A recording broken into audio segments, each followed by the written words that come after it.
Hello, I'm Prick the Cactus. You know what made me rage today?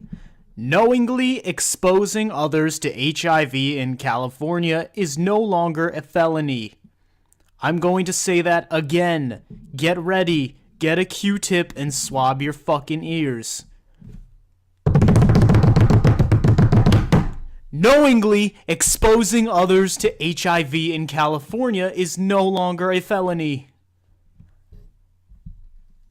First of all, I just want to say, these are, I believe, the same politicians who want to force every parent to vaccinate their child until fluid is seeping from their pores. And whatever you think of that, apparently this is more important. Polluting blood donations for patients. Hey, we can't judge. Killing him softly. That's in vogue now. That's the new murder. So, are you for public safety, Governor Jerry Brown, or are you not? Governor Jerry Brown signed a bill Friday that lowers from a felony to the misdemeanor the crime of knowingly exposing a sexual partner to HIV without disclosing the infection. The measure also applies to those who give blood without telling the blood bank that they are HIV positive. The blood bank, knowingly, the key word here. Let me get this out of the way. If you know that you have been diagnosed with this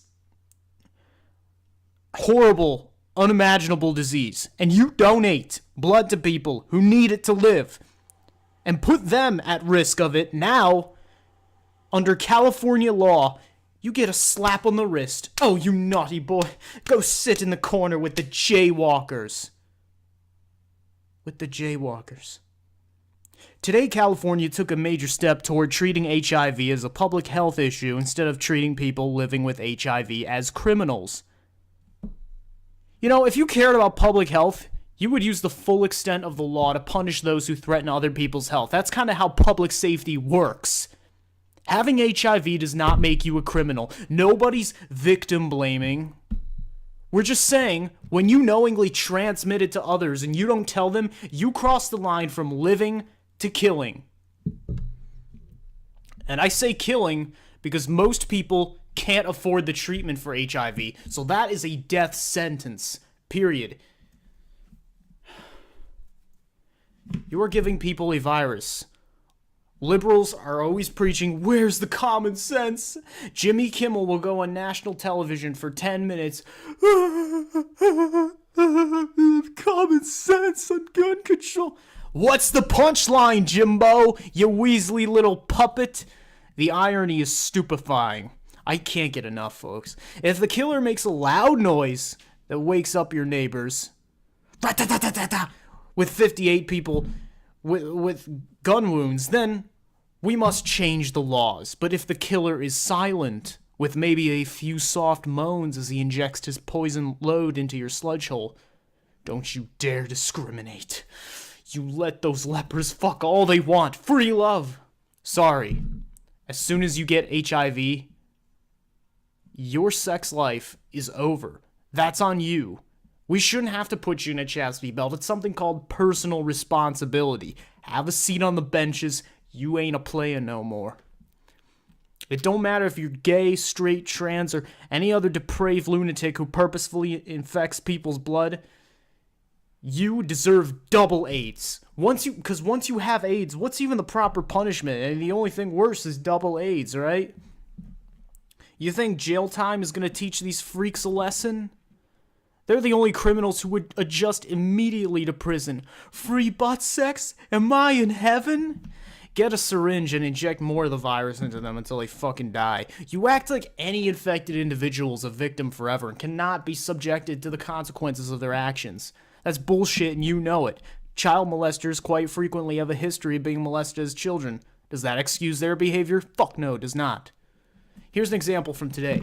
By sheer coincidence, a man in the UK is charged with infecting his sexual partners with HIV after meeting them on Grindr, the gay Tinder. He infected 4 men and attempted to infect another 6. One received a text saying, quote, "Maybe you have the fever. I came inside you and I have HIV. LOL. Oops." Should have moved to California. Now, that's a felony. You're going to prison for a long time. But in California, your victim status can never be repealed. It's a dream. Damn, I guess the Vegas shooter should have gone there too. Why not buck some junkies? He might have gotten an even higher score. What if that mass shooting occurred in LA instead of Vegas, and hypothetically, people lined up to donate blood, and tests were 1% off the mark that day, and by happenstance, some HIV slips into a patient's bloodstream. Then he wakes up and the doctor says, "Hey, welcome back. We got some bad news." Fuck living at that point. I'm unplugging myself, throwing myself out the fucking window, and taking the doc with me. Fuck Jerry Brown. What do you have to say for yourself, you fucking psycho? Brown declined to comment on his action. And so it goes. He crawls back to his mansion full of hookers, hopefully one of which gives him AIDS. Fucking prick. And if she does, she'll get a year at best, maybe a fine. See how you like it. Truly, get fucked, governor. Supporters of the bill said women engaging in prostitution are disproportionately targeted with criminal charges, even in cases where the infection is not transmitted. What do you care about prostitutes? Is it because they're criminals? Are criminals the new hot trend with politicians in California? And I'm not hating on prostitutes. Maybe if you legalized and regulated prostitution and required checkups like, say, Germany, you wouldn't even have this problem from this very vocal minority of sex workers. I understand people who make shitty life decisions, but a malicious intent on the part of a diseased person should not be looked upon kindly. And that's what made me rage today. Rest in peace, Ralphie May. Pay your respects to the White Patrice by watching his special Just Correct. It's on YouTube. It's one of the funniest specials I've ever seen. Thanks, guys. Let me know what I can do better. Please subscribe.